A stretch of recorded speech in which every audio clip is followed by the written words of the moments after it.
আসমানকে যদি প্রশ্ন করা হয়, এই আসমান তুমি কার রহমত নিয়ে এত সুন্দরভাবে সাজিয়েছো, আসমান জবাব দিবে নবীর রহমত নিয়ে। আমার আল্লাহ রব্বুল আলামিন নবীর রহমতকে অস্বীকার না করার জন্য লোহে মাহফুজ থেকে জিব্রাইলের মাধ্যমে আমার নবীর দরবারে আয়াতে কারিমা দিয়ে কোরআনুল কারিমে ফিট করে রাখলেন। আমার আল্লাহ বলেন, ওয়া মা আরসালনাকা ইল্লা রাহমাতাল লিল আলামিন। আসমান বলবে নবীর রহমত, জমিন বলবে নবীর রহমত, ফেরেশতা বলবে নবীর রহমত, কুল কায়নাত বলবে নবীর রহমত। সেজন্য পৃথিবীর জমিনে ঈমানদারের জন্য, মুমিনের জন্য, মুমিনদের জন্য, মুমিনে কামেলদের জন্য শ্রেষ্ঠতম উপহার হলো যেটা আমার আপনার কামলেওয়ালা নবী। সুবহানাল্লাহ বলেন না? আমার আল্লাহ বান্দাদের জন্য উপহার দিলেন, এটা চাঁদ দিলেন। সেটা শুধু আখির নবীর উম্মতের জন্য নয়, এই চাঁদ আদম নবীর যুগে ছিল, আদম নবীর উম্মতের যুগে ছিল। আল্লাহ রাব্বুল আলামিন বান্দাদের জন্য সূর্য দিলেন উপহার। এই সূর্য আদম নবীর যুগে ছিল, আদম নবীর উম্মতের যুগে ছিল। আল্লাহ রাব্বুল আলামিন বাতাস দিলেন মুমিনদের জন্য উপহার, আদম জাতির জন্য উপহার। এই আদম জাতির জন্য উপহার বাতাস, সেটা আদম নবীর যুগেও ছিল, ঈসা নবীর যুগে ছিল, ওনাদের উম্মতের যুগে ছিল। আল্লাহ রাব্বুল আলামিন এই পৃথিবীর জমিনে যত উপহার আমাদের জন্য এক এক করে দিলেন।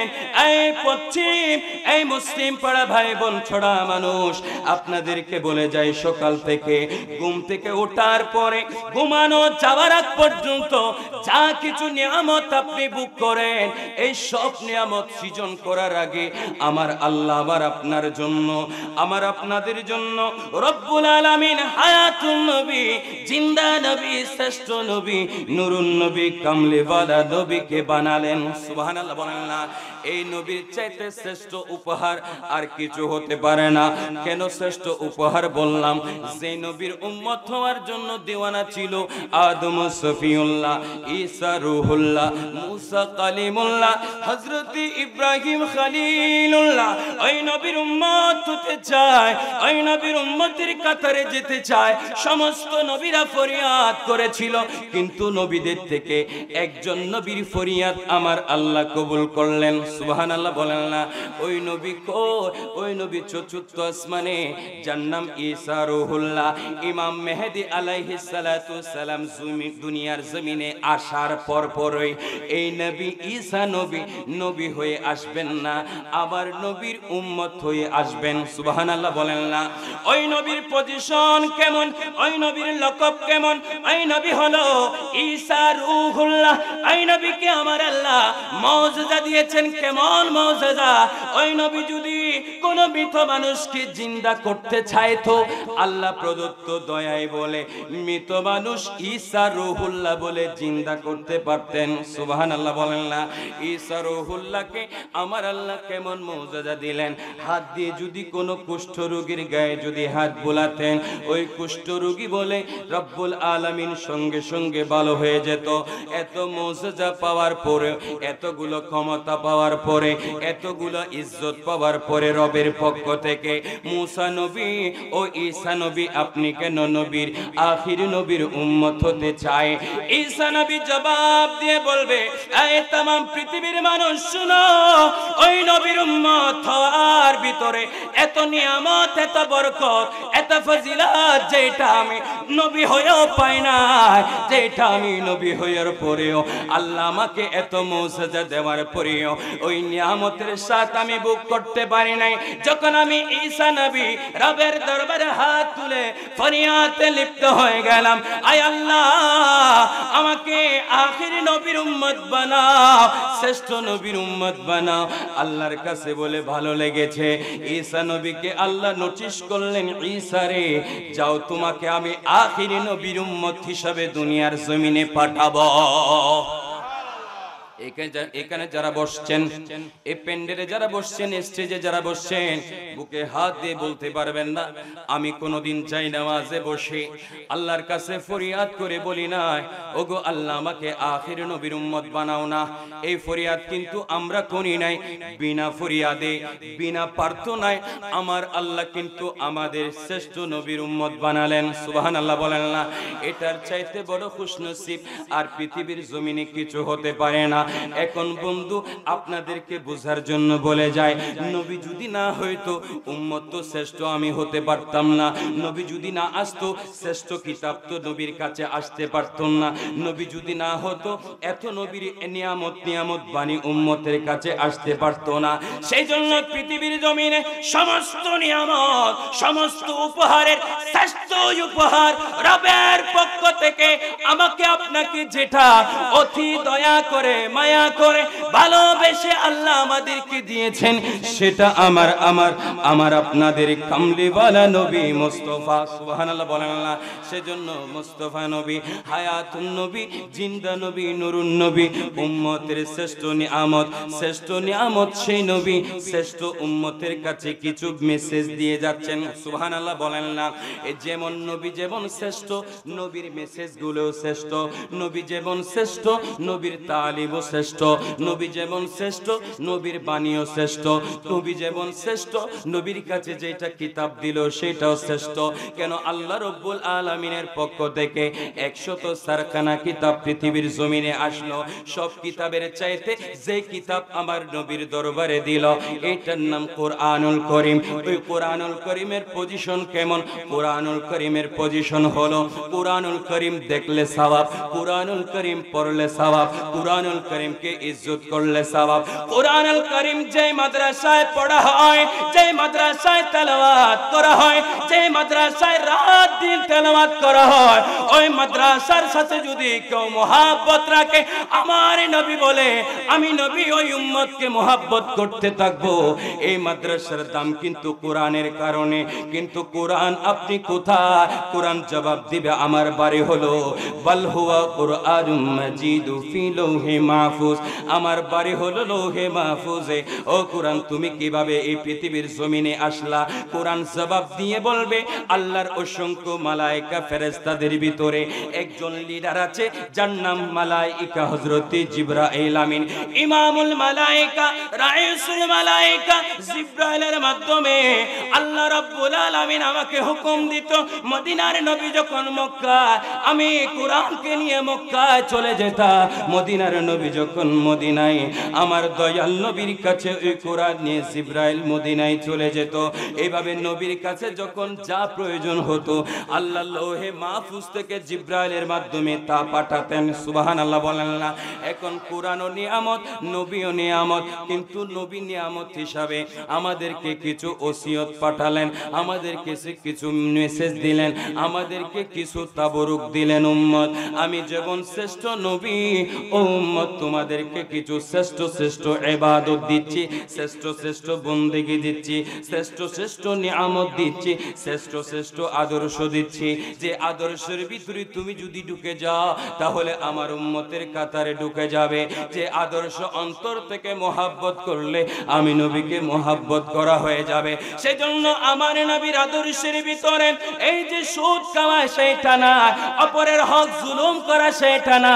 আমার নবীর আদর্শের ভিতরে এমন কিছু নিয়ামত রহিত রয়েছে। নবী বলেন আমি নবী উম্মতকে বারবার শিক্ষা দিতাম, আমার উম্মতেরা তুমি রবের দরবারে বারবার বেশি বেশি তাওবা করো। এই সুবহানাল্লাহর আওয়াজ বোঝা যাচ্ছে? কষ্ট পাচ্ছেন আপনারা? খারাপ লাগতেছে? তাওবা করার জন্য কি বলেছেন? আর একটু জোরে বলেন। আল্লাহ বলেন, নবীও বলেন।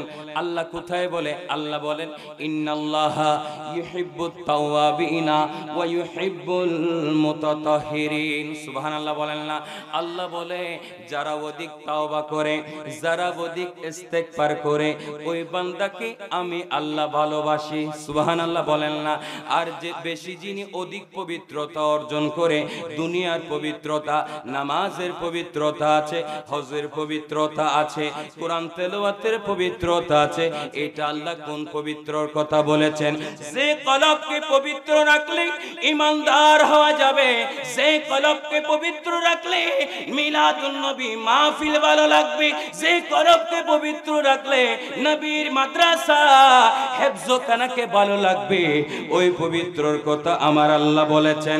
বন্ধুরে বান্দারে, তোমরা বেশি বেশি পবিত্রতা অর্জন করো, আর পবিত্রর মাধ্যমে তোমরা আমি রবের দরবারে বারবার তওবা করো। আমি আল্লাহ তোমাদেরকে বেশি বেশি ভালোবাসতে থাকব। এখন বলবেন আল্লাহর ভালোবাসা আছে না নাই আমাদের প্রতি? কথা বলেন আছে না নাই? গুনাহ সকাল থেকে সন্ধ্যা পর্যন্ত গুনায় লিপ্ত হয়ে গেলাম, কিন্তু আল্লাহর ভালোবাসা এখানে স্টপ করে দেয় নাই। যখন দুপুর বেলা হলো, সকাল বেলা গুনাহ করলাম, আল্লাহ ভালোবাসা এখানে স্টপ করে দেয় নাই।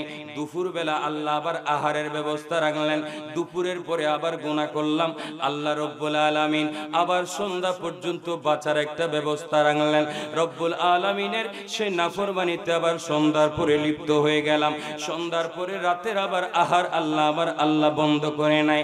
আমার আল্লাহ বলে, ও বান্দা তুমি গুনাহ করেছো, আমি আল্লাহ রব্বুল আলামিন কুদরতি নজর দিয়ে চেয়ে থাকি কখন আমার কাছে শর্মিন্দা হয়ে আমার দরবারে আসবে। একটিবার আমাকে বলবে, আল্লাহ আমার গুনাহ মাফ করে দাও না, আমার অপরাধ ক্ষমা করে দাও না, আমার অপরাধ মাফ করে দাও না। আমার আল্লাহ সেই ক্ষমাকারীদের ব্যাপারে আমার আল্লাহ ডাক দিয়া কোরআনুল কারীমের মধ্যে বলে, আয় বান্দারা, গুনাহ করেছো, অপরাধ করেছো, ও বান্দা তুমি নৈরাশ হয়ো না। লা তাকনাতু মির রাহমাতিল্লাহি ইন্নাল্লাহা ইয়াগফিরুয যুনুবা জামিআ ইন্নাহু হুয়াল গফুরুর রহিম। সুবহানাল্লাহ বলেন না? আল্লাহ ডাক দিয়ে বলে, বান্দা গুনাহ করেছো, অপরাধ করেছো, বান্দা লা তাকনাতু মির রাহমাতিল্লাহ, আমার রহমত থেকে তোমরা নৈরাশ হয়ে যায় না। এই বাণী কিন্তু ঈসা নবীর উম্মতের বেলায় ছিল না, মূসা নবীর উম্মতের বেলায় ছিল না, ঈসা নবীর উম্মতের বেলায় ছিল না। গুনাহ করেছো, তোমরা আমার দরবারে আসার জন্য একটা সময় নির্ধারণ করে যাও, যাই নামাজে বসে যাও। সমস্ত নবীদের উম্মতেরা যখন বলে গুনাহ করত, এই নবীর উম্মতের দল শুনো, ওই নবীর উম্মতের উপর বলে আসমানে বলা সরাসরি নাজিল হতো। যখন আমার আপনার নবী, কামলিওয়ালা নবী, হায়াতুল নবী, নূরানি নবী দুনিয়ার জমিনে এসে গেল, আসমানি গজব বন্ধ হয়ে গেল, আসমানি আযাব বন্ধ হয়ে গেল, আসমানি শাস্তি বন্ধ হয়ে গেল। ও আল্লাহ বন্ধ করলেন কেন? আল্লাহ বলে, হাবিবুল্লাহর উম্মত বলে, আখিরি নবীর উম্মত বলে, শ্রেষ্ঠ নবীর উম্মত বলে, আমি আল্লাহ আসমানি আযাব দিতে আমি আল্লাহ লজ্জা পাই, সেজন্য একটা আমি আল্লাহ উসিলা রাখলাম। ও বান্দারা, গুনাহ করেছো, অপরাধ করেছো, পাপ করেছো, বান্দা যাই নামাজে বসে যাও। ও বান্দা যাই নামাজে বসে যদি চোখের পানি ফেলে যদি আমি রবের দরবারে কেঁদে কেঁদে বলতে পারো, তোমার বলার আগে আমি কুদরতের খোদা তোমাদের গুনাহগুলা মাফ করে দিব। খারাপ লাগেন না? কষ্ট লাগেন না? হনো নবীর হাদিস, আল্লাহর বাণী শোনার ইচ্ছা আছে না নাই? ওইতে আসল কথায় আসি। প্রথমে যা বলেছিলাম, নবী যেমন শ্রেষ্ঠ, নবীকে আল্লাহ কোরআন দিলেন সেটাও শ্রেষ্ঠ, কিন্তু নবীর উম্মতের দল, নবী যা আমাদেরকে বলেছেন এগুলো কি শ্রেষ্ঠ নয়? কথা বলেন ঠিক কিনা?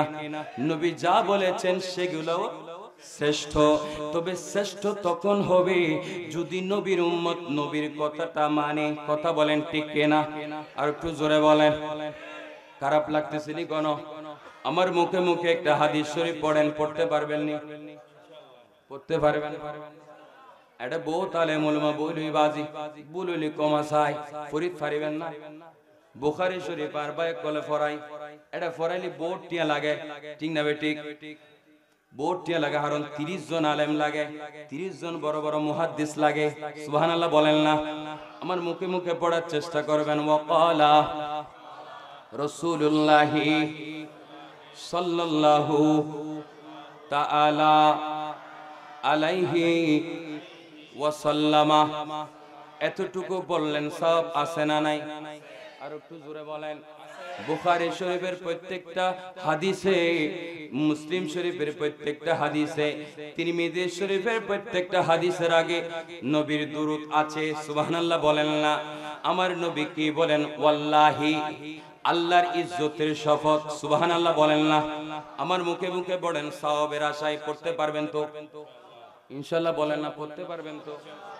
আওয়াজ বাড়াইতে হবে বাবা, আমার আওয়াজের চাইতে আপনাদের আওয়াজ বাড়তে হবে, কারণ এটা রাসূলের হাদিস, পড়লে সওয়াব আছে। কথা বলে ঠিক কিনা? ওনার তো হনো খারাপ লাগতেছে নি? ওয়াল্লাহি, এই আওয়াজে বেনুই, ওয়াল্লাহি ইন্নী লা আস্তাগফিরুল্লাহ ওয়া আতুবু ইলাইহি ফিল ইয়াউমি আকসারা মিন 70 মাররাতান। উচ্চ আওয়াজে বলি না সুবহানাল্লাহ। আল্লাহর নবী রাসূলে আরবি হায়াতুল নবী, জিন্দা নবী, নবুয়তি জবান দিয়ে ইরশাদ করে বলতে লাগলেন, আয় আমার উম্মতের দল শুনো শুনো, আমি নবী দৈনিক আমার উম্মতের ক্ষমার জন্য দৈনিক 70 বারেরও অধিক, মিন 70 মাররাতান, দৈনিক 70 বারেরও অধিক গুনাহ ক্ষমা চাইতাম। সুবহানাল্লাহ বলেন না? এখন অনেকে বলবে, হুজুর নবী কেন গুনাহ ক্ষমা চাইতেন? নবীর কাছে তো কোনো গুনাহ নাই। সুবহানাল্লাহ বলেন না? নবীর কাছে কোনো গুনাহ আছে? আর একটু জোরে বলেন। কেউ যদি মনে মনে বলে নবীর কাছে গুনাহ আছে, তাহলে ঈমান শুধু আমাদের নবী নয়, আদম নবীর কাছেও কোনো গুনাহ, ঈসা নবীর কাছেও কোনো গুনাহ, मूसा नबीर काছে কোনো গুনাহ, যেখানে আদম নবীর গুনাহ নাই, ঈসা নবীর গুনাহ নাই, मूसा নবীর গুনাহ নাই, আইয়ুব নবীর গুনাহ নাই, কোনো নবীর গুনাহ নাই, আর আমার নবীর তো গুনাহ থাকতেই পারে না। সুবহানাল্লাহ বলেন না? যে নবী সব নবীদেরকে পিছনে রেখে মসজিদে বাইতুল মুকাদ্দাসে ইমামতি করেছেন। সুবহানাল্লাহ বলেন না? আমার নবী বলেন দৈনিক আমার উম্মতের ক্ষমার জন্য, কারণ আমার নবী যা করেন উম্মতের জন্য শিক্ষা হয়ে যায়, আমার নবী যা বলেন উম্মতের জন্য দলিল হয়ে যায়, আমার নবী যা করেন উম্মতের জন্য সুন্নাহ হয়ে যায়। সুবহানাল্লাহ বলেন না? আমার নবী দৈনিক উম্মতদেরকে শিক্ষা দিচ্ছেন, এই উম্মত আমি নবী তোমাদের ক্ষমার জন্য দৈনিক 70 বারের অধিক ক্ষমা চাইতাম। নবী আমাদের জন্য 70 বারের অধিক ক্ষমা চেয়েছেন। আমাদের কয়বার ছাওয়া উচিত, এটা আমরা নবীর উম্মত হিসাবে গবেষণা নিজে নিজে করব, নিজের আদালতে নিজের কথাকে দাঁড় করাবো, কারণ সকাল থেকে সন্ধ্যা পর্যন্ত গুনাহ আর গুনাহ। এই নবীর উম্মতের দল এই গুনাহ মাখা অবস্থায় গুনার বডি নিয়ে, গুনার এই শরীর নিয়ে যদি কালকে আগামী কাল সকাল বেলা যদি মালাকুল মউত চলে আসে, মালাকুল মউত আসবে কি আসবে না? আসবে না। এমন কোন মানুষ আছে যে হুজুর আমার কাছে মালাকুল মউত আসবে?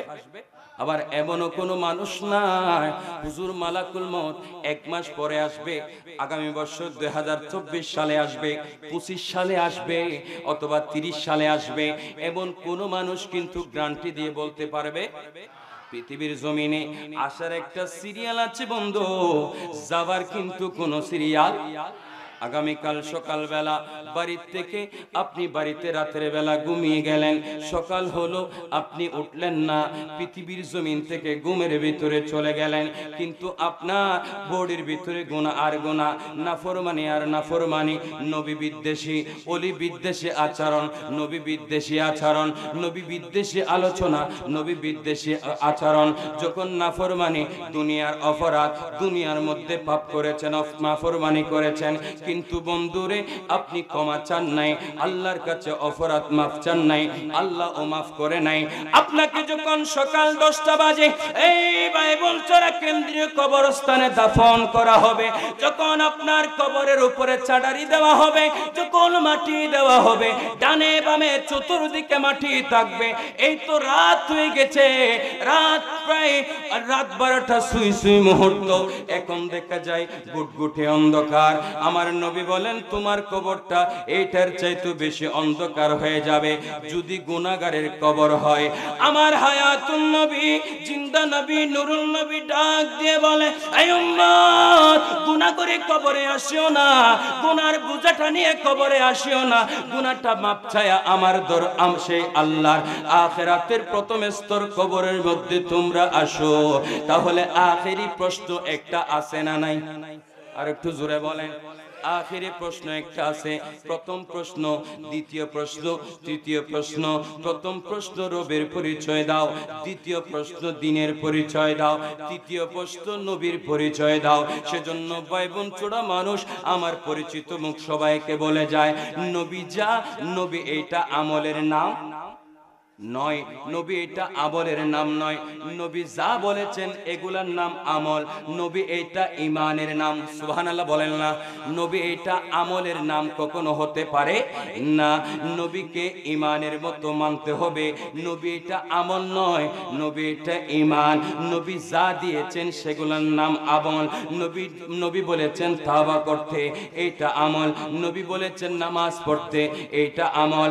আমার আল্লাহ রাব্বুল আলামিন তাওবার কথা কোরআনে বলেছেন, কিন্তু আমার আল্লাহ কিভাবে তাওবা করলে আমার আল্লাহ তাওবা কবুল করবে, কতটুকু সময়ের ভিতরে তাওবা কবুল করবে, কিভাবে তাওবা করলে কবুল করবে, আমার আল্লাহ কিন্তু কুরআনুল কারীমে ভাঙ্গি দিয়ে যায় নাই, নবীর মাধ্যমে হাদিসে মুবারকায় বলে গেছেন। সুবহানাল্লাহ বলেন না। আমার নবী বলেন, ও আমার উম্মত, তাওবা তোমরা করো, তবে একটা সময় আছে, লিমিট আছে। ওই লিমিটের ভিতরে, সময়ের ভিতরে তাওবা করলে তোমার তাওবা কবুল হবে। সুবহানাল্লাহ বলেন না। তোমার তাওবা লিমিটের ভিতরে বলতে হবে আল্লাহকে, সময়ের ভিতরে বলতে হবে। একটা সময় আমার আল্লাহ নির্ধারণ করে দিয়েছেন, এটা আমার নবীর মাধ্যমে হাদিসে মুবারকায় বলেছেন। সুবহানাল্লাহ বলেন না। وقال رسول الله صلى الله تعالى عليه وسلم ان الله عز وجل لا يقبل توبة العبد।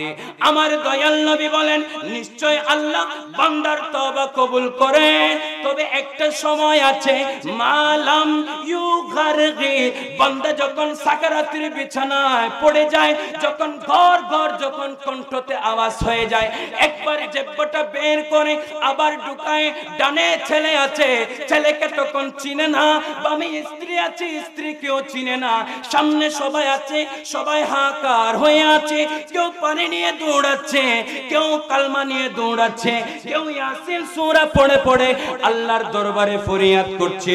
তখন কিন্তু কোই সময় আমার নবী বলেন, যদি ঘর ঘর আওয়াজ শুরু হয়ে যায়, এই মুহূর্তে তোমার কাছে জানা হয়ে গেছে আমি আর দুনিয়ায় বাঁচবো না, আর ভাই বোন চোরা বাজারে যেতে পারবো না, আর ভাই বোন চোরা মসজিদে জুমাবারে মসজিদে নামাজ পড়ার জন্য যেতে পারবো না, এইটা যখন আপনার দিমাগে চলে আসবে, হায় হায় হায় 70 বছর হায়াত চলে গেল গুনাহতে লিপ্ত, আমি তো গুনাহ ক্ষমা চাই নাই আল্লাহ, এখন তো সাকারাতের মুহূর্ত চলে এসেছে, আল্লাহ মাফ করে দাও না। আমার নবী বলেন, না না উম্মত, ওই সময় তোমার দোয়া রবের দরবারে কবুল হবে না, রব কবুল করবে না, ওই সময় তাওবা করলে কবুল হবে না। আমার দয়াল নবী, মায়ার নবী আমাদেরকে তাওবার পদ্ধতি শিখিয়ে দেয়। কেমন তাওবার পদ্ধতি? নবী একটা নামাজ পড়তেন, ওই নামাজের নাম তাহাজ্জুদের নামাজ। সুবহানাল্লাহ বলেন না। এটা নবীর উপর ফরজ ছিল, কিন্তু আমাদের উপর ফরজ নয়, এটা সুন্নত এবং নফল। সুবহানাল্লাহ বলেন না। এটা যদি পড়া হয়, নবী এইভাবে হাদিসে মুবারকায় বয়ান দিচ্ছেন, যখন তাহাজ্জুদে দাঁড়িয়ে যাবা আমার উম্মত, তাহাজ্জুদ নামাজ শেষ করবা, শেষ করে আল্লাহর দরবারে হাতটা তুমি তুলে দিলা, যখন পৃথিবীর আল্লাহর মাখলুক গাছপালা তরুলতা সবকিছু যখন ঘুমিয়ে যায়, তুমি যখন আল্লাহর কাছে হাত তোলো, একবার যখন আল্লাহকে রহমতের দিকে যখন ডাক মারো, তখন আল্লাহ বলে, আমার নবী বলতেছে, আল্লাহ বলে বান্দার একবার ডাকে 70 বার জবাব দে। আর একটু জোরে বলেন না, খারাপ লাগেন না? হনো এগুলা আমলের ওয়াজ। নবী কিন্তু ইমানের নাম। নবীকে পেলাম খুশি, নবীকে পেলাম আনন্দ, নবীকে পেলাম খুশি উদযাপন করি। কিন্তু নবী আমাদেরকে কিছু নির্দেশ দিয়ে গেলেন, কিছু মেসেজ দিয়ে গেলেন। এই নবীর ঈদে মিলাদুন নবী মাহফিল করে নবীর মেসেজগুলা আপনাদেরকে জানানোর, আপনারা জানার দরকার আছে না নাই? আর একটু জোরে বলেন। জানলে কি হবে? জানলে নবীওয়ালা উম্মত হবে। জানলে কি হবে? আল্লাহওয়ালা উম্মত হবে। শুধু জানলে না, মাননেওয়ালা হতে হবে। নবীর মেসেজ জানবেন, মানতে হবে। না মানলে নবীওয়ালা হতে পারবেন? কষ্ট লাগে না কোনো? খারাপ লাগে না কোনো? সেজন্য আমার নবী আমাদেরকে বলে গেলেন, এই উম্মত তোমরা তাহাজ্জুদের সময় রাত যখন গভীর হয়ে যায়, জায়নামাজে বসে যাও, রবের দরবারে হাত তুলে দাও। আল্লাহ রব্বুল আলামিন তুমি যদি একবার ডাক দাও, তাহলে আল্লাহ তোমাকে 70 বার জবাব দিবে। আই ভাই বঞ্চনা নবীর উম্মতের দল শুনো, এই তাহাজ্জুদের নামাজ গভীর রাতে একবার ডাক দিলে আমার আল্লাহ 70 বার এটা কেন ডাক দিবে? কারণ হলো এই নবীর উম্মতের দল আমরা শ্রেষ্ঠ নবীর উম্মত বলে। সুবহানাল্লাহ বলেন, আর একটু জোরে বলেন। আমরা শ্রেষ্ঠ নবীর উম্মত বলে। নবী যেমন শ্রেষ্ঠ, উম্মত আমরা শ্রেষ্ঠ। তো শ্রেষ্ঠ নবীর উম্মতের কাছে নিকৃষ্ট কোনো আদর্শ থাকতে পারে? আর একটু জোরে বলেন। নিকৃষ্ট কোনো খাসিয়ত থাকতে পারে না। এই শ্রেষ্ঠ নবীর উম্মতের কাছে সবগুলো উৎকৃষ্ট আদর্শ থাকতে হবে। কথা বলেন ঠিক কিনা? আমার দয়াল নবী রাসূল আরবি সাল্লাল্লাহু তাআলা আলাইহি ওয়াসাল্লাম হাদিসে মুবারাকায় একটা ঘটনা বর্ণনা করেছেন। বনি ইসরাইলের যুগে একজন বলে কুনি, যিনি 99টা খুন করেছেন। কয়টা খুন? আর একটু জোরে বলেন। 99টা খুন করেছেন। আমাদের দেশে খুন এখন হয় কি হয় না? আরে কোন তো হয়, কোন তো এখন ফান্তাবাতের মতো হয়ে গেছে। আমরা যখন ছোট ছিলাম তখন দেখতাম রাতের বেলায় কোন হইতো, এখন কিন্তু দিনের বেলায় অস্ত্র চালিয়ে দে। আবার কোথায় চালিয়ে দে? যিনি 10 মাস 10 দিন পেটে গর্ভধারণ করে বুকের মধ্যে কলিজার মধ্যে হাজার হাজার লাথি মেরেছিল, আর 22.5 মণ যার স্তন থেকে দুধ কে যখন ওই মা বড় করেছিল, আমাদের দেশে দিন দুপুরে মাকে পর্যন্ত গুলি চালিয়ে দেব সন্তান আমাদের দেশে আছে না নাই? আর একটু জোরে বলেন। এই রকম সন্তান যেন 22 বছর আর জমিনে না হয়। আল্লাহ কবুল করুক, আমিন বলেন। মা বাবাকে মানে না, মা বাবার কথা শুনে না, দিন দুপুরে খুন করে বাবাকে টুকরো টুকরো করেছে। তো কয়েকদিন আগে সোশ্যাল মিডিয়া ছাড়া এখন কোনো মানুষ নাই, ফেসবুক ছাড়া এখন কোনো মানুষ নাই, ফেসবুক চালায় না। এই তো চট্টগ্রামে মহেশখালীর একটা ঘটনা কিছুদিন আগে দেখলাম। আপন সন্তান বাবাকে বলে জবাই তো করেছে, টুকরা টুকরা পর্যন্ত করে ফেলেছে। এই নবীর উম্মতের দল, এই তো মানুষকে খুন করা, মানুষকে কতল করা, আমার নবী এটা বড় অপরাধ বলেছেন। আমার নবী বলেন, এই উম্মত তোমরা কখনো অন্য মুমিন, অন্য মানুষকে তোমরা কখনো অস্ত্র চালায়ও না, তোমরা কখনো খুন করিও না। ওই বনি ইসরাইলের যুগে বলে একজন ব্যক্তি 99টা খুন করলেন। খুন যখন করতে করতে বয়স যখন শেষের দিকে পড়ে গেল, একদিন রাতের বেলা চিন্তা এসে গেল, হায় হায় এই জিন্দেগিটা কি দিয়ে কাটিয়ে দিলাম, মানুষের রক্তে রক্তে রঞ্জিত করে দিলাম, মানুষের দেহের থেকে জান বের করে দেওয়ার জন্য অস্ত্র চালিয়ে দিলাম, তার বাড়ি চালিয়ে দিলাম। আমি যদি মারা যাই রবের দরবারে কি জবাব দিব? রাতের বেলা চিন্তা করতে করতে করতে করতে সকাল যখন হলো, আর মন মানে না, আমি তো সারা জীবন অপরাধী লিপ্ত, গুনার মধ্যে লিপ্ত, আল্লাহকে কিভাবে বলবো সেই ভাষাটাও জানি না। এমন কিছু আমাদের দেশে মানুষ আছে যারা শরাব খায়। কথা বলেন ঠিক কিনা? যারা কি খায়? বুতুল, যারা মদ খায়, যারা কি খায়, এরকম মানুষ আছে না নাই? আর একখানা জোরে হও না। মদ খায়, মদ খেতে খেতে অন্তরকে মরিচিকা ধরে গেছে, পাপে ভরপুর হয়ে গেছে, অপরাধে ভরপুর হয়ে গেছে। ওই মানুষটা নামাজের মজা কি আর বুঝবে না, তাওবার মজা কি আর বুঝবে না, মিলাদুন নবীর মজা কি আর বুঝবে না, খতমে কুরআনের মজা কি আর বুঝবে না, নবীকে সালাম দেওয়ার মজা কি আর বুঝবে না। কেন? উনি পাপের মধ্যে লিপ্ত হয়ে গেছে। মসজিদে গেল কিন্তু রবকে কিভাবে বলবে সে ভাষাটাও জানে না। আয় নবী উম্মতের দল, আমার নবী বলেন রবকে এমন ভাবে বলো তোমরা।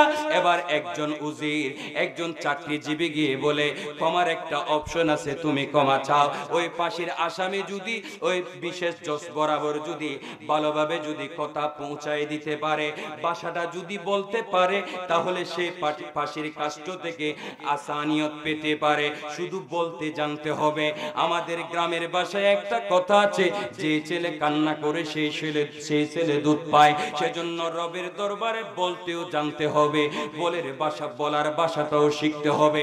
ওই বলার ভাষা কোত্থেকে শিখবে? সেটা হলো আলেম ওলামা আল্লাহ ওয়ালাদের কাছ থেকে শিখবে, যাদের কাছে কোরআনের ইলম আছে, যারা ইলমে তাসাউফের জ্ঞান চর্চা করে, যারা ইলমে মাআরিফতের জ্ঞান চর্চা করে, যারা ইবাদত করতে করতে আল্লাহ ওয়ালা বনে গেছে, মুমিনে কামেল বনে গেছে, উনাদের কাছে যেতে হবে।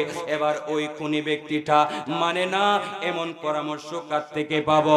একজন আস্তে আস্তে একজন আলেম ব্যক্তি পেলেন, একজন আবেদ ব্যক্তি পেলেন, যিনি নামাজি ব্যক্তি। উনার কাছে গিয়ে মনের দুঃখটা খুলে বলল, হে আবেদ ব্যক্তি, আমি তো 99টা মানুষকে কতল করে ফেললাম, তুমি একটু করে একটা গাইডলাইন আমাকে তুমি শিখিয়ে দাও না। বলে যাও যাও, তোমার তওবা আল্লাহর দরবারে কবুল হবে না। এই কথা বলতে দেরি ওই 99টা যিনি খুন করেছেন উনি আর বাকি রইল না। যাও, উনি যখন আমাকে হতাশ করে দিয়েছে, আমি আর কি করব? 99 থেকে 100টা ফিল আপ করে ফেলি। তরবারি বের করলেন, ওই আবেদ ব্যক্তিকে তরবারি চালিয়ে দিলেন। 99 থেকে 100 পূর্ণ হয়ে গেল। আবার রাতের বেলা যখন হয়ে গেল, আর মন মানে না, এখন তো 100 ফিল আপ করে ফেললাম, আমার থেকে তো ক্ষমা চাইতে হবে। এমন মানুষের তো দেখা এখনো পাচ্ছি না, যিনি আমাকে ভালোভাবে বুঝিয়ে দিতে পারবে, কেমন ভাবে কোন ভাষায় বললে আল্লাহ শুনবেন, কিভাবে বললে আল্লাহ আমার ফরিয়াদ কবুল করবেন। সকাল বেলা হলো, ওই মানুষটা আবার বের হয়ে গেল, রাস্তার মধ্যে হাঁটা আরম্ভ করে দিল। হাঁটতে হাঁটতে একজন গ্রাম্য মানুষ পেল। ও ভাই, তুমি আমাকে একজন আল্লাহওয়ালার আমাকে ঠিকানা দাও না, একটা আল্লাহওয়ালার একটা ঠিকানা ব্যবস্থা করে দাও না, যার কাছে গেলে আল্লাহ আমার গুনাহ ক্ষমা করে দিবে। মানুষটা দেখাই দিলেন, এই আল্লাহর বান্দা, যাও অমুক গ্রামে একজন আল্লাহওয়ালা আছে। সুবহানাল্লাহ বলেন না? সেজন্য আল্লাহর ওলি মানার দরকার আছে না নাই? আর একটু জোরে বলেন তো। আল্লাহর ওলি কিভাবে হয়েছে? আল্লাহর ওলি হওয়ার কতগুলো মাধ্যম আছে।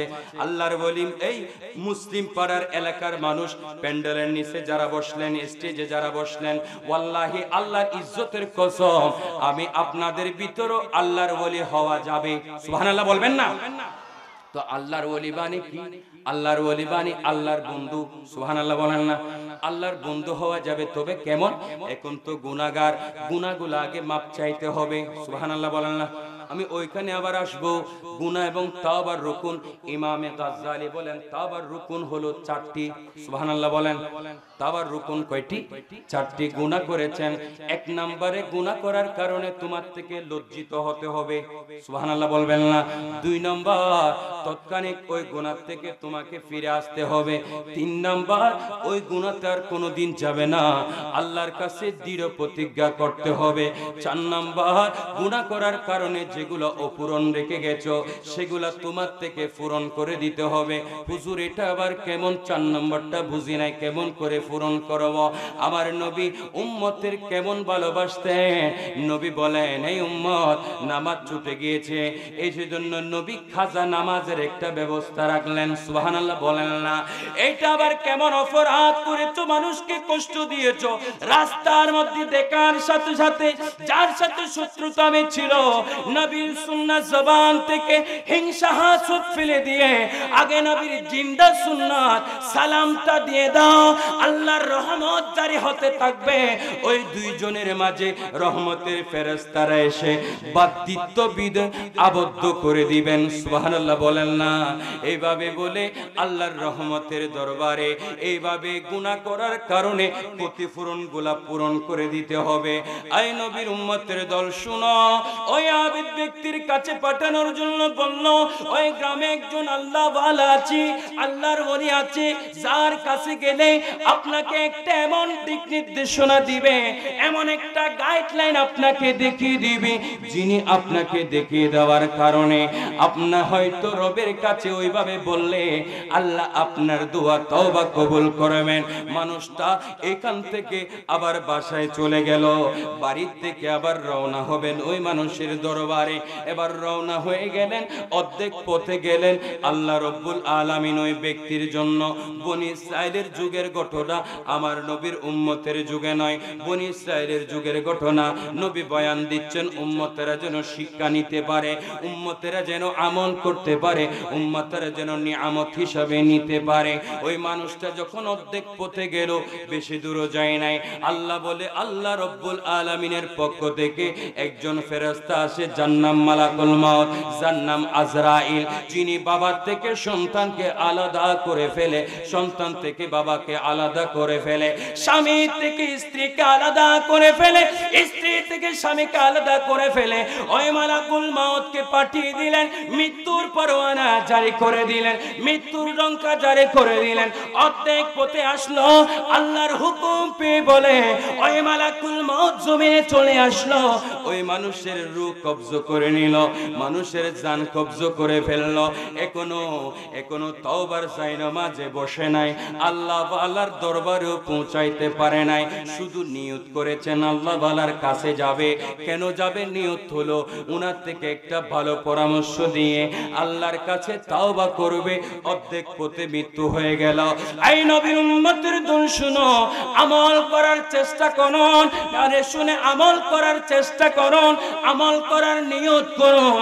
আল্লাহর বান্দার মৃত্যু হয়ে গেল, মৃত্যু যখন হয়ে গেল, রবের পক্ষ থেকে দুই দল ফেরেশতা, একদল আযাবী আর একদল রহমতের ফেরেশতা বলে এসে গেল। আযাবের ফেরেশতা এসে উনাকে এবার ডাকতে লাগলেন, হায় হায় তোমাকে আযাবী বদকারের কাতারে নিয়ে যাব। রহমতের ফেরেশতা এসে উনাকে এবার টানতে লাগলেন, তোমাকে রহমতি জান্নাতীদের কাতারে নিয়ে যাব। আযাবের ফেরেশতা রহমতের ফেরেশতার মধ্যে ঝগড়া লেগে গেল। রহমতের ফেরেশতা বলে আমরা নিয়ে যাব, আযাবের ফেরেশতা বলে আমরা নিয়ে যাব। আল্লাহ রব্বুল আলামিন তো উত্তম সিদ্ধান্তকারী, কথা বলেন ঠিক কিনা? আল্লাহ উত্তম সিদ্ধান্তকারী। আল্লাহ কাকে পয়সাওয়ালা বানাবে, আল্লাহ কাকে ধনী বানাবে, আল্লাহ কাকে গরিব বানাবে, এটা তো আল্লাহর সিদ্ধান্ত, কথা বলেন ঠিক কিনা? সেজন্য পয়সাওয়ালাদেরকে দেখে গরিবরা হিংসা করার কোনো কারণ নাই, আর পয়সাওয়ালারাও ছোটদের গরিবদেরকে হিংসা করার কোনো কারণ নাই। আমার নবী বলেন আমিও গরিব, আমি গরিব উম্মতদেরকে ভালোবাসি। সুবহানাল্লাহ বলেন না? আমার উম্মতের ভিতরে যারা গরিব তারা আগে জান্নাতে যাবে। সুবহানাল্লাহ বলেন না? আবার বড় লোকেরা রাগ করে ফেলিয়েন না, গরিব মানে দুনিয়া গরিব নয়, আল্লাহর গরিব, রসুলের গরিব, দৌলতের গরিব, ইবাদতের গরিব আছে না নাই? আর একটু জোরে বলেন। আমরা সবাই গরিব, আমরা আল্লাহর রসুলের গরিব, আমরা আল্লাহর রহমতের গরিব, কথা বলেন ঠিক কিনা?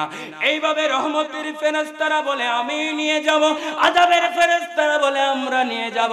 আল্লাহ উত্তম সিদ্ধান্ত দিচ্ছেন। আল্লাহ বলে ওই ফেরেশতারা থামো, আমি আর কতগুলো ফেরেশতা নিয়োগ দিচ্ছি। এইভাবে যখন আল্লাহ বলে ফেরেশতাদেরকে থামিয়ে দিল, একদল ফেরেশতাদেরকে নিয়োগ দিয়ে দিল, উনার গড় থেকে উনি যে জায়গায় মারা গেল সেখান থেকে মাপ দিবে, আর যে জায়গায় মারা গেল ওখান থেকে আল্লাহর ওলির ঘর পর্যন্ত মাপ দিবে। যেই দিকে বেশি থাকে ওই দিকে ওনারা নিয়ে যাবে। এভাবে যখন আল্লাহ বলে সিদ্ধান্ত দিয়ে মালায়েকাকে পাঠিয়ে দিলেন, জমিনে এখনো আসে না, কুন ফায়া ইয়াকুনের মালিক বলে কুদরতি জবানে, কুদরতি ভাষায় ওই আল্লাহর ওলির গ্রাম পুরো এরিয়াকে বলে আপন কুদরতি ভাষায় বলে ওহী নাজিল করলেন। সুবহানাল্লাহ বলেন না। আল্লাহ ওহী নাজিল করলেন। আল্লাহ দেখতে পাচ্ছেন উনি যেখান থেকে রওনা দিয়েছে, যেখানে মৃত্যু হয়েছে, ওই সাইডে বেশি থেকে গেছে, ওই আল্লাহ ওয়ালার দিকে অনেক দূরত্ব। আল্লাহর কাছে ভালো লাগে, তাওবা করার জন্য বাড়ি থেকে বের হয়েছে। আল্লাহ তাওবা করার নিয়তে বের হয়েছে। আল্লাহ তাওবাকারীর পক্ষ নিচ্ছেন গোপনে গোপনে। ওই রহমতের ফেরেশতারাও জানে না, আযাবের ফেরেশতারাও জানে না, যাদেরকে মাপ দেওয়ার জন্য পাঠিয়েছেন তারা থেকে গোপন ডেকে আমার আল্লাহ ওই কুদরতি জবানে ওই আল্লাহর ওলির গ্রামকে বলে বলতে লাগলেন, এই আমার সৃষ্টি আল্লাহর ওলির গ্রাম, আমি আল্লাহ তোমাকে হুকুম দিচ্ছি, তুমি একটু করে আমার তাওবাকারীর বান্দার কাছে চলে যাও না। সুবহানাল্লাহ বলেন। তাহলে জমিন আল্লাহর হুকুম মানবে কি মানবে না? জমিন নয়, আমার নবীর হুকুম 18,000 মাখলুকাত মানে কি মানে না? আর একটু জোরে বলেন না। বুখারী শরীফের হাদিস, আমার নবীর কাছে যখন মুশরিকরা বেদিনরা আসলো, যখন নবীকে বলল আপনি যদি নবী হন ওই যে গাছ দেখা যায় হুকুম দেন না চলে আসবে, নবী ডাক দিলেন গাছ বলে, আদবের সহিত আসলেন, বিয়াদবের মতো আসে নাই। সুবহানাল্লাহ। কেমন? হাদিসে মুবারকার মধ্যে এসেছে গাছ আসার সময় একটু লড়বে, নড়াচড়া করবে, এটা গাছের খাসিয়ত। যখন বাতাস আসবে গাছের পাতাগুলা লড়বে। নবী যখন বলে গাছকে ডাক দিয়েছেন, গাছের পাতাও বলে নড়াচড়া করে না। গাছ জানে হায়াতুন নবী রাহমাতুল লিল আলামিন নবী ডাক দিয়েছেন, যাইতে বেলা যাওয়ার বেলায় আদবের দরকার আছে, বিয়াদবি ভরে আমি গাছ যাব না। সুবহানাল্লাহ বলেন না। আমার নবী রাহমাতুল লিল আলামিনের সেই হুকুম আসমান জমিন লৌহ কলম মানে, আল্লাহর মাহবুবের হুকুম মানে, আল্লাহর হুকুম তো অবশ্যই জমিন থেকে মানতে হবে। সেই জন্য জমিন বলে আল্লাহর হুকুম পেয়ে উঠে গেলেন, ওই তাওবাকারীর গ্রামের থেকে উঠে একটু করে ওনার কাছে চলে আসলেন। এবার ফেরেশতারা মাপ দেওয়া আরম্ভ করে দিলেন। এবার যখন মাপ দেওয়ার জন্য পিতা বসাইলেন, মাপতে মাপতে এখান থেকে আনসার বের হলো, এখান থেকে ফল বের হলো, ওখান থেকে যিনি যেখানে উনি মারা গিয়েছেন ওখান থেকে আল্লাহর ওলির গ্রাম পর্যন্ত এইখানে একটু কাছে দেখা যায়, 1 বিঘত জায়গা একটু কাছে দেখা যায়। সুবহানাল্লাহ বলেন না। এক হাতও নয়, আল্লাহ 1 বিঘত জায়গা কাছে এনে দিলেন। কেন? তাওবাকারীকে আল্লাহ ভালোবাসেন। ইন্নাল্লাহা ইউহিব্বুত তাওয়াবিনা ওয়া ইউহিব্বুল মুতাতাহহিরিন। তওবা করো বান্দা, আমি তোমাকে ভালোবাসবো। তাওবার যাই নামাজিও যায় নাই, শুধু আল্লাহর ওলির দরবারে যাবে, একটা দিক নির্দেশনা নিবে, এইটা নিয়ত করে বাসার থেকে বের হয়েছেন, মারা গেল আল্লাহ ওই বান্দার পক্ষে নিয়েছেন। এখন এখানে বুঝার বিষয় হলো এটা বনি ইসরাইলের নবীদের উম্মতের তাওবার খাসিয়ত, কিন্তু আমরা শ্রেষ্ঠ নবীর উম্মতের তাওবার খাসিয়ত কেমন হবে? কারণ আমরা বনি ইসরাইলের উম্মতের চেয়ে হাজার হাজার গুণ বেশি দামি। বনি ইসরাইলের নবীদের চাইতে আমার দয়াল নবীর ভিতরে যেগুলো আবেদ উম্মত আছে, ফকি উম্মত আছে, নাজি উম্মত আছে, আওতাত উম্মত আছে, গৌস উম্মত আছে, আবদাল উম্মত আছে, তাদের পজিশন আল্লাহ বলেন তাদের পজিশন বনি ইসরাইলের নবীদের চাইতেও দামি। সুবহানাল্লাহ বলেন। আওতাত, আবেদ, ফকি, নজি এরকম কিছু সেক্টরের নাম আছে না নাই? আর একটু জোরে বলেন। এই সেক্টরে আপনি আমি পৌঁছাইতে পারবো। পৌঁছাবো কেমন করে? পৌঁছানোর একটা রাস্তা আছে। এতো গুনাহ করলেন, গুনাহটা আপনি করলেন, আজকে থেকে তাওবা করেন না, তাওবার জায়নামাজে বসে যান না, তাওবা করেন। একদিন তাওবা করলেন, 2 দিন তাওবা করলেন, 3 দিন তাওবা করলেন। আমার দয়াল নবীর হাদিসে মুবারকায় বলে, যখন আল্লাহর কোনো বান্দা বলে যখন গুনাহ করে, বামদুদের 2 আঙ্গুল নিচে একটা কলব আছে, ওই কলবের মধ্যে একটা কালো দাগ পড়ে যায়। কি দাগ? কালো দাগ। কালো দাগ পড়ে যায়। এই দাগ কি? গুনার রং। তাহলে কি? কালো। হযরত ইমামে আজম আবু হানিফা রাদিয়াল্লাহু তাআলা আনহু ওযু করতে গেলেন, একজন মানুষ ওযু করতে লাগলেন, দেখতে পেল উনার থেকে গুনাহগুলা ঝরতেছে, কালো কালো জেনার গুনাহ। সুবহানাল্লাহ বলেন না। তখন উনি বলে দিলেন, এই তুমি তো জেনা করেছো, তোমার থেকে জেনার গুনাহ ঝরতেছে। সুবহানাল্লাহ বলবেন না। এটা আল্লাহর ওলির ক্ষমতা, আল্লাহর নবীর ক্ষমতা আছে না নাই? আর একটু জোরে বলেন না। তাহলে নবী বলে গেছেন বাম দুধের 2 আঙ্গুল নিচে আল্লাহ একটা কলব রেখেছেন, ওই কলবে যখন কোন আল্লাহর বান্দা বলে গুনাহ করে, অপরাধ করে, পাপ কাজ করে, কলবের নিচে বলে দাগ পড়ে যায়। একটা গুনাহ করলো একটি দাগ, দুটা গুনাহ করলো দুটি দাগ, এভাবে পড়তে পড়তে কলবটা মরিচিকা হয়ে যায়। আর আল্লাহর জিকির ভালো লাগে না, নবীর দুরূদ শরীফ আর ভালো লাগে না, নবীর জিকির আর ভালো লাগে না। সেই জন্য আমার নবী বলেন, যদি তওবা করো ওইভাবে দাগগুলা তোমার থেকে মুছে যাবে। একদিন করলা মুছে গেল, 2 দিন করলা মুছে গেল, 3 দিন করলা মুছে গেল, মুছতে মুছতে মুছতে মুছতে মুছতে মুছতে তোমার আমার কলবটা বলে পরিষ্কার হওয়া আরম্ভ করে দিবে। পরিষ্কার যখন হয়ে যাবে, ফরজ নামাজ ফজরেরটাও পড়লাম আর জোহরেরটা চারতে ইচ্ছে করবে না, জোহরেরটাও পড়লাম, জোহরেরটা চারতে ইচ্ছা করবে না, আসরেরটা পড়তে ইচ্ছা হবে, আসরেরটাও পড়ে নিলাম। আসরেরটা পড়ার পরে এবার মাগরিবেরটা পড়তে ইচ্ছা হবে, মাগরিবেরটা পড়ার পরে এবার এশা পড়তে ইচ্ছা হবে, এশা পড়ার পরে গভীর রাতে আবার তাহাজ্জুদ পড়তে ইচ্ছা হবে, নবীর দুরূদ শরীফ পড়তে ইচ্ছা হবে। এইভাবে ইবাদতের বেলায় এভাবে র্যাঙ্কগুলো আস্তে আস্তে বাড়তে থাকবে, র্যাঙ্কগুলো বাড়তে বাড়তে এইভাবে যেমন ইবাদতের র্যাঙ্ক বেড়ে যাচ্ছে। আল্লাহ বলে বান্দার থেকে বন্ধু বানানোর একটা র্যাঙ্ক রেখেছেন।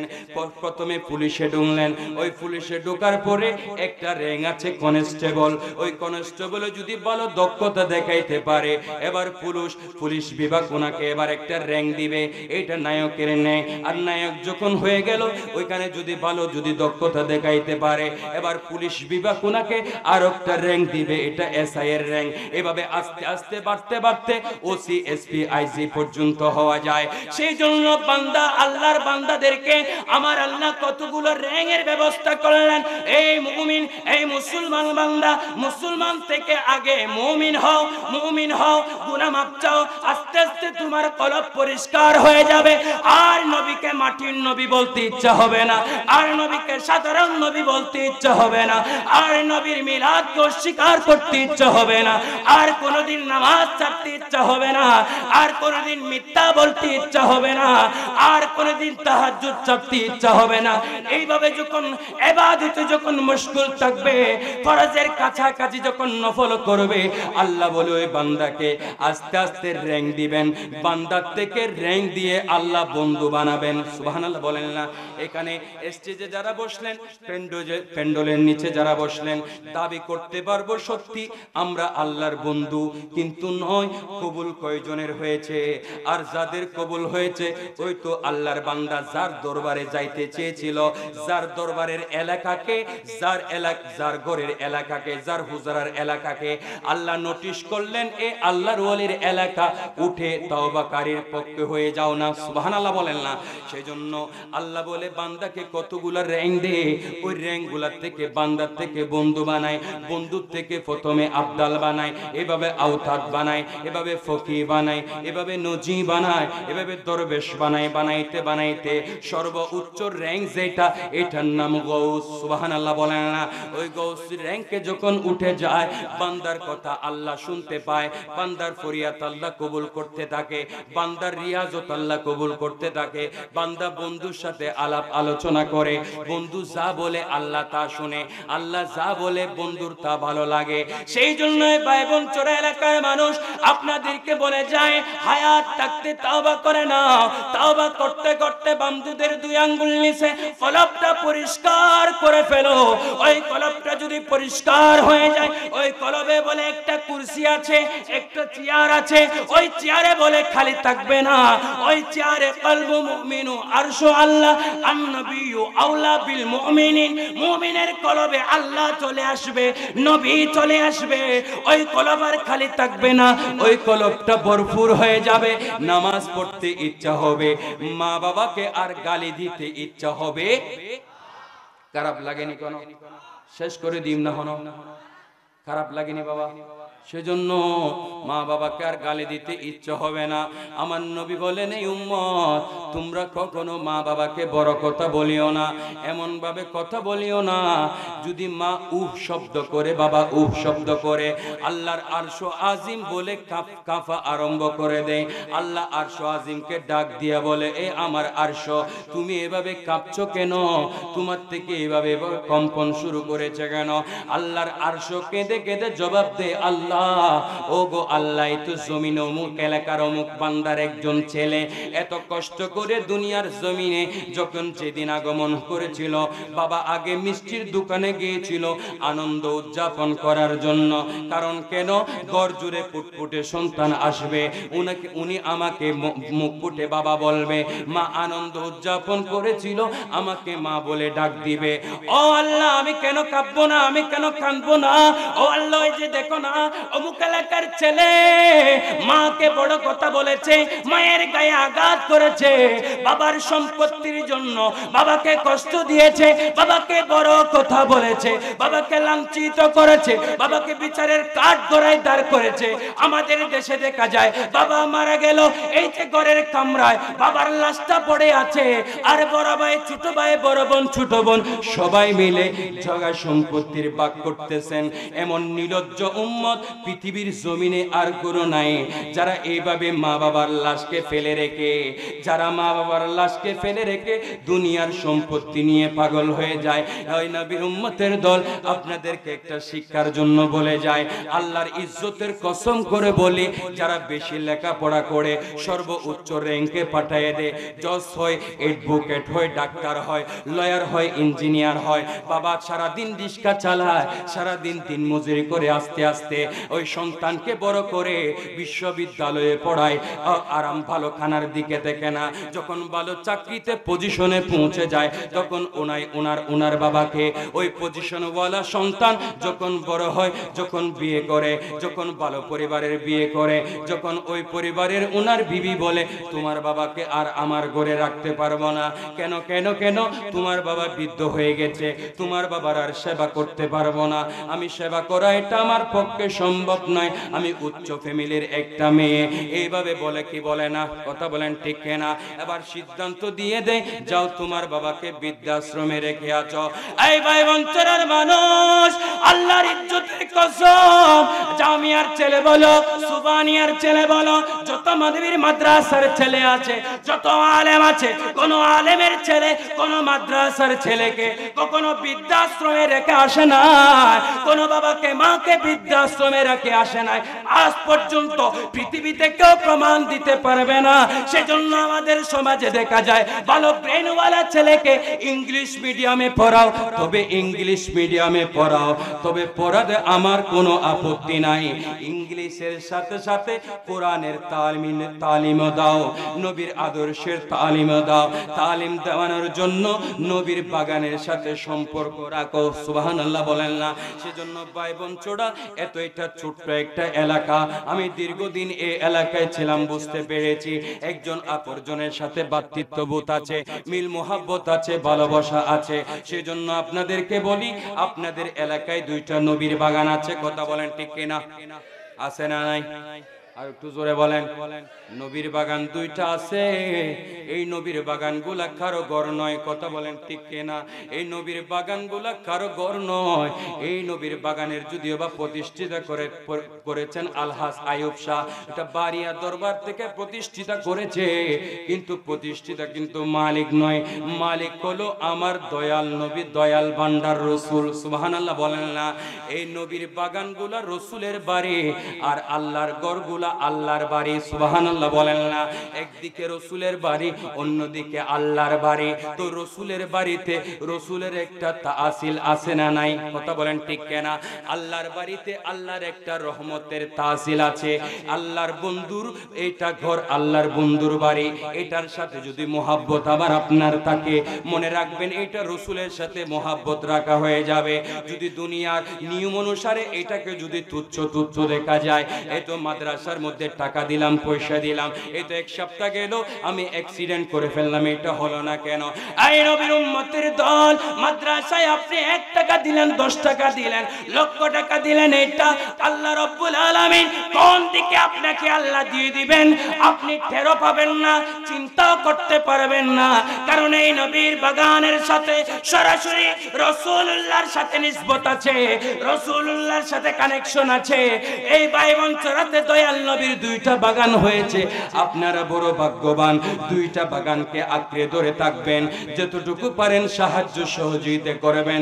আর ছেলেগুলোকে মাদ্রাসায় দিবে, যেখান থেকে নবীর হাদিস শিখা যাবে, নবীর আদর্শ শিখা যাবে, নবীর সুন্নাত শিখা যাবে, কিভাবে তওবা করবে, ওই বাক্যগুলো আলেম ওলামা হাফেজগণ শিখায় দিবে।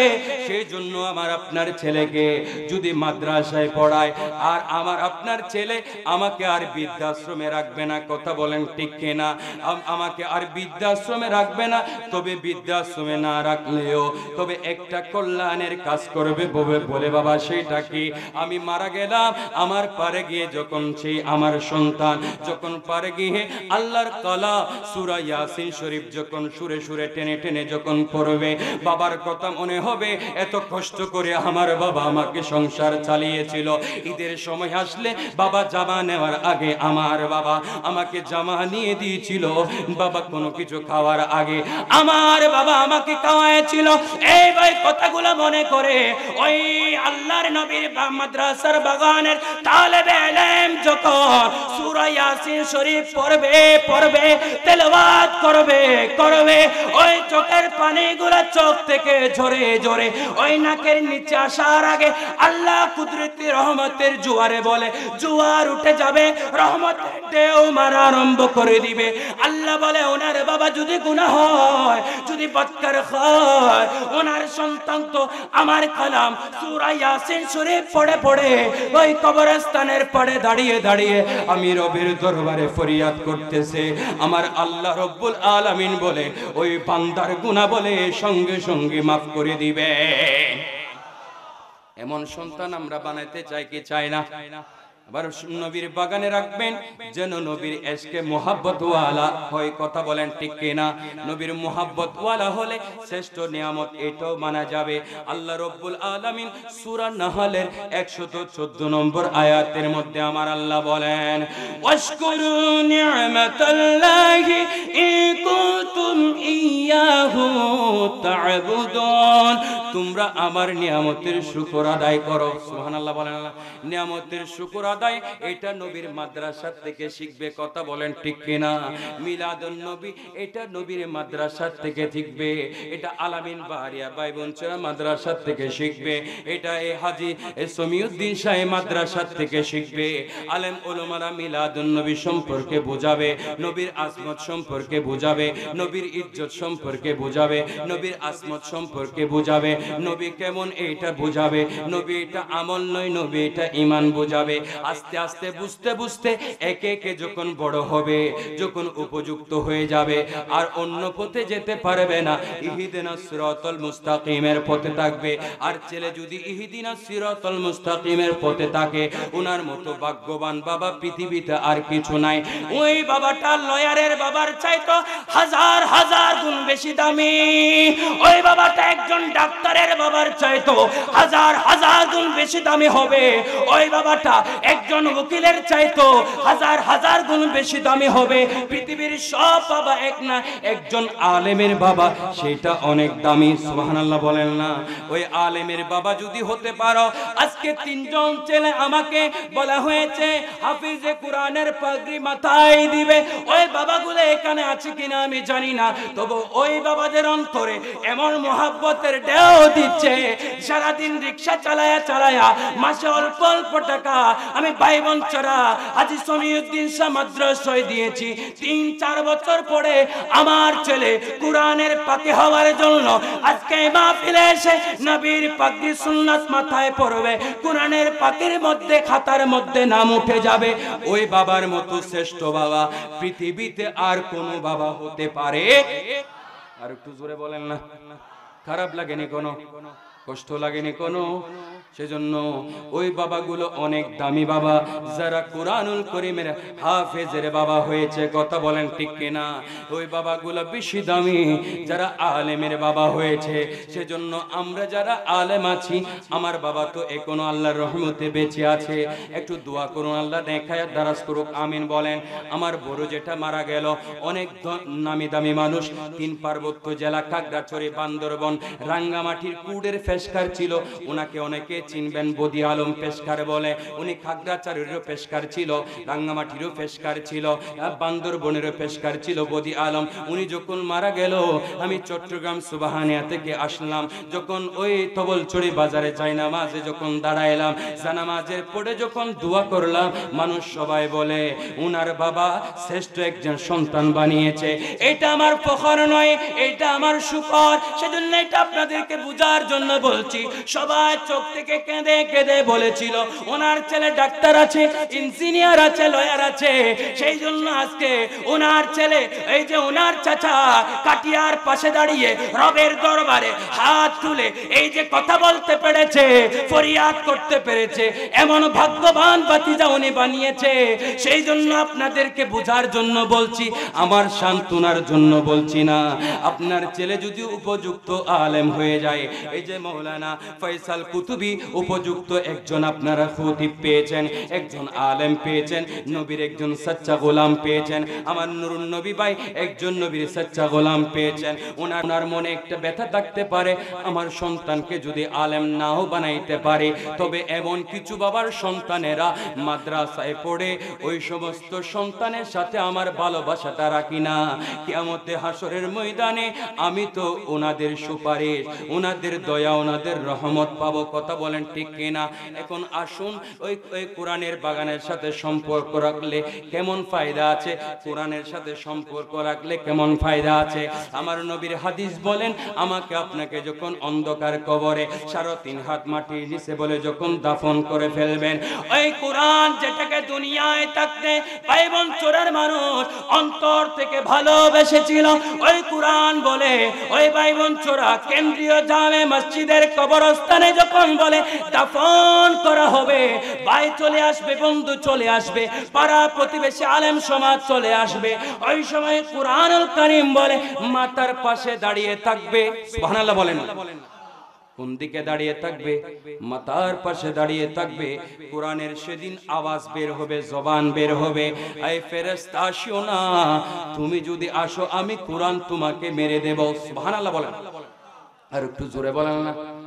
কোরআনের যদি কোরআন কবরে আসে, এটা নবীর হাদিস, আমার নবী কবরে আসবে কি আসবে না? আর একটু জোরে বলেন না। কেন? কোরআন এসেছিল নবীর কাছে, নবী যখন দুনিয়ার উম্মতের শিক্ষার কাজে যখন মদিনায়, জিব্রাইল আর মক্কায় এসে থেমে থাকে নাই, জিব্রাইল ও নবীর কাছে মদিনায় চলে গেছে। সুবহানাল্লাহ বলেন না। যে মদিনায় যে আয়াত নিয়ে গেছে, এগুলোর নাম মাদানী হয়ে গেছে। সুবহানাল্লাহ বলেন না। আমার নবী যখন মক্কায়, জিব্রাইল তখন মক্কায়, এগুলোর নাম মাক্কি হয়ে গেছে। সুবহানাল্লাহ বলেন না। সেজন্য কোরআন যদি মাথার পাশে দাঁড়িয়ে থাকতে পারে, বোঝার জন্য বলছি। আখিরি প্রশ্নের সময় নবী কেন কবরে আসতে পারবে না? কথা বলেন ঠিক কিনা? আসবে কি আসবে না? আর একটু জোরে বলেন না। আসবে কি আসবে না? নবী আসলো, কোরআন আসলেন, এমন তো নয় বন্ধু নবীর আগে কোরআন এসে গেছেন, এমন কোন ঘটনা আছে নাকি? আর একটু জোরে বলেন। নবী আসলো, কোরআনও আসলেন। সুবহানাল্লাহ বলেন না। আর যিনি এসেছেন উনি ফেরেশতা, ওনার নাম জিবরাইল। উনি বলে অন্যান্য নবীদের কাছে 400 বার সর্বোচ্চ এসেছেন। সুবহানাল্লাহ বলেন না। আমার দয়াল নবীর দরবারে 24,000 বার এসেছেন। আর একটু জোরে বলবেন না। আরে বিবেচনা করে দেখবেন, কুরআনুল কারীমে 24,000 আয়াত তো নাই, জিবরাইল নবীর দরবারে 24,000 কেন আসলো? সুবহানাল্লাহ বলেন। আরে জিবরাইল আসলো কেন? ও জিবরাইল, তুমি অন্যান্য নবীদের কাছে সর্বোচ্চ 400 বার গিয়েছো, ইমামুল আম্বিয়ার কাছে আপনি কেন 24,000 বার আসলেন? দয়াল নবীর 23 বছরের কোরআন নাজিলের জিন্দেগিতে এখানে 24,000 দিনও নাই। সুবহানাল্লাহ বলেন না। 24,000 দিনও না, 24,000 রাতও নাই। জিব্রাইল 24,000 বার নবীর দরবারে আসলো কেন? কেন জানোনি? জিব্রাইল বলে আমার নবীকে ভালোবাসে। সুবহানাল্লাহ বলেন না? জিব্রাইল আমার নবীকে মোহাব্বত করে। এই মাদ্রাসার ভালোবাসা আসবে কখন? এই মাদ্রাসার সাহেব যিনি রাসূলুল্লাহ, ওনাকে যদি জান থেকে ভালোবাসতে পারে, কোরআনের মোহাব্বত আসবে কেমন? কোরআনটা যখন নবী যখন মদিনায়, কোরআনটা মদিনায়, নবী যখন মক্কায়, কোরআনটা মক্কায়, ওই যার কাছে এসেছিল রাসূলুল্লাহ, ওই নবীকে যদি মোহাব্বত করতে পারে, আমার দয়াল নবী, মায়ার নবী, আল্লাহর নির্দেশে উম্মতের কাছে শ্রেষ্ঠ ইবাদত তওবা চাওয়ার জন্য যেটা বলেছিল, নবী না আসলে তো এই তওবা করার সুযোগ, তওবা করার পদ্ধতি, তওবা করার নিয়ম, তওবা করার নীতি আমরা পেতাম না। নবী আসলো, তওবা করার পদ্ধতি পেলাম। নবী আসলো, কোরআন পেলাম। নবী আসলো, হাদিস পেলাম। নবী আসলো, মাদ্রাসা পেলাম। সেজন্য নবী আসলো, সব পেলাম। সেজন্য নবীর কারণে সবকিছু দামি হলো। কথা বলেন ঠিক কিনা? ওই নবীকে জমিন আসমান লৌহ কলম বাইবন চড়ার মানুষ ভালোবাসে না, ফেরেশতার সরদার লিডার জিব্রাইলও বলে ভালোবাসে। একদিন নবীর দরবারে জিব্রাইল আসতে দেরি করতে লাগলেন। অনেকক্ষণ পরে নবীর দরবারে আসলেন। আকা ইয়া রাসূলুল্লাহ, আমার নবী বলেন, ইয়া আখি জিবরাইল, হে ভাই জিবরাইল। সুবহানাল্লাহ বলেন না? এটা মানে অনেককে আবার নবীকে বাবার মতো বলে, নবীকে সাধারণ মানুষ বলে।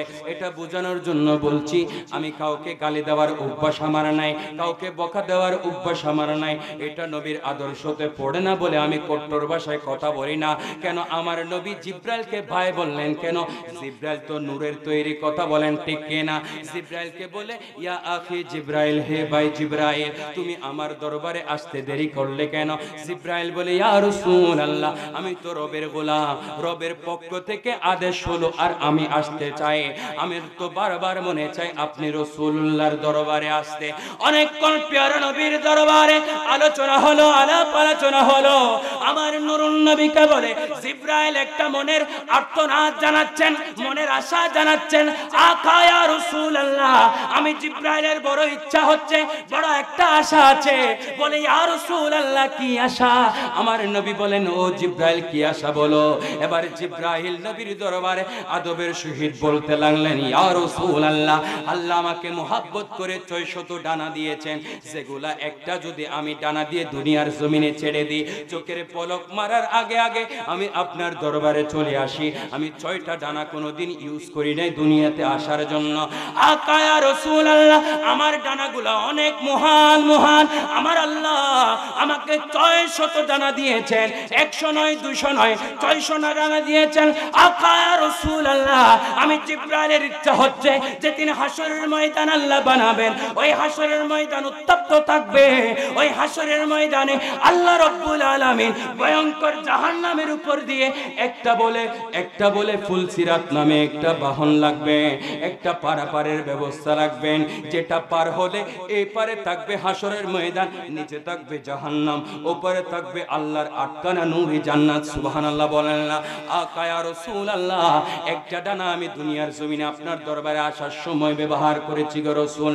ও রাসূল, আমাকে আল্লাহ 600 ডানা দিয়েছেন।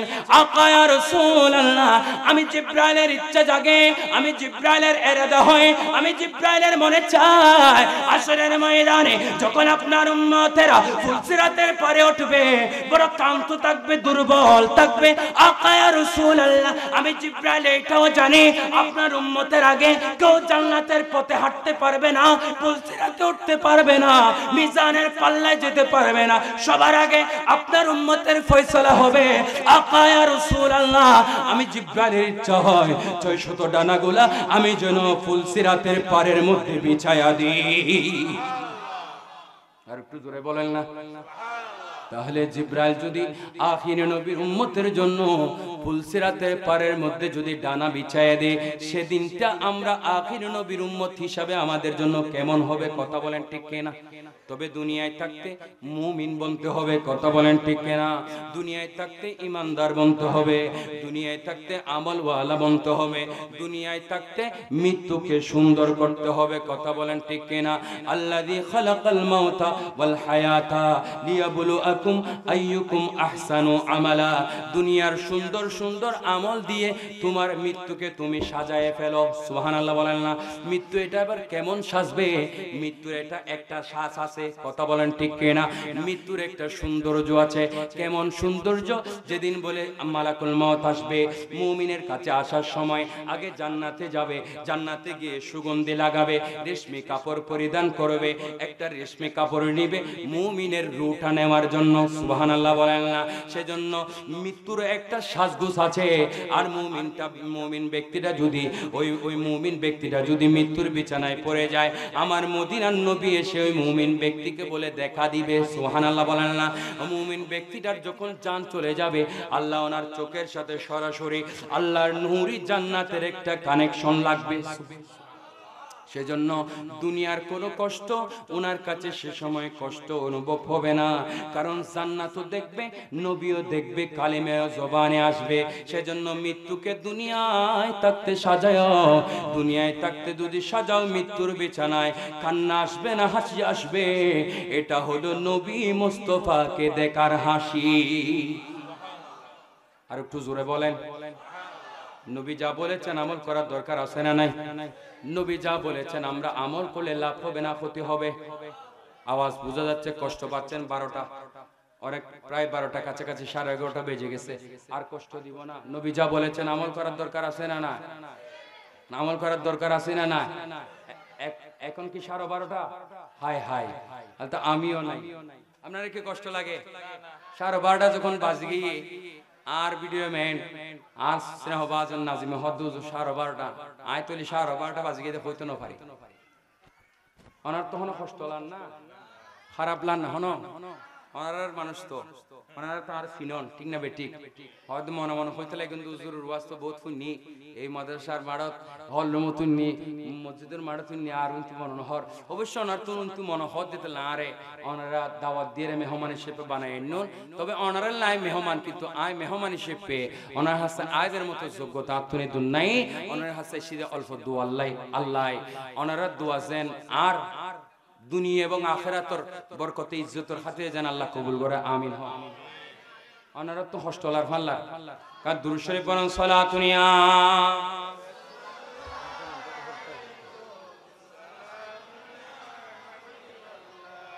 আল্লাহ কোরআন পাঠালে নবীকে চিনাতে, আল্লাহ কোরআন পাঠালে নবীকে চিনাতে, আল্লাহ দুনিয়া বানালে নবীর শান বুঝাতে।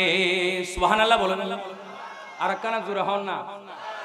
আর নবী হদ্দে হাসরের ময়দানত আল্লাহর আরশের ডান পাশে, আল্লাহর আরশ আইয়ামিনিল আরশি, আল্লাহর আরশ ডান পাশে আয় রাসূল কে তাইকুম।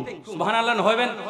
লাইসা আহাদুম মিনাল খলাইকি ইয়াকুমু, এই জায়গায় আর কোন সৃষ্টির কেউ যাইতে আর কানা জোরে হবে না।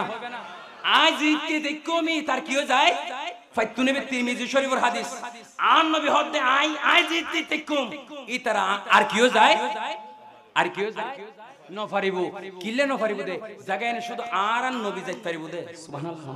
তো কিল্লে যাইবু দে, কি জন্য যাবে? আমার নবী ফাতেমার জন্য, আমার নবীর আহালের জন্য, আমার নবীর পরিবারের জন্য, সাইয়েদনা হানজালার জন্য, সাইয়েদনা সিদ্দিক আকবরের জন্য, ফারুক আজমের জন্য নয়, গুনাহগার উম্মতের জন্য আমার নবী আল্লাহর আরশের ডান পাশে দাঁড়ায় থাকবে। রবকে বলবে, আল্লাহ যতক্ষণ পর্যন্ত গুনাহগার উম্মতের ফয়সালা হবে না ততক্ষণ আমি নবী আল্লাহর আরশের ডান পাশ থেকে লড়ব না। আল্লাহু আকবার।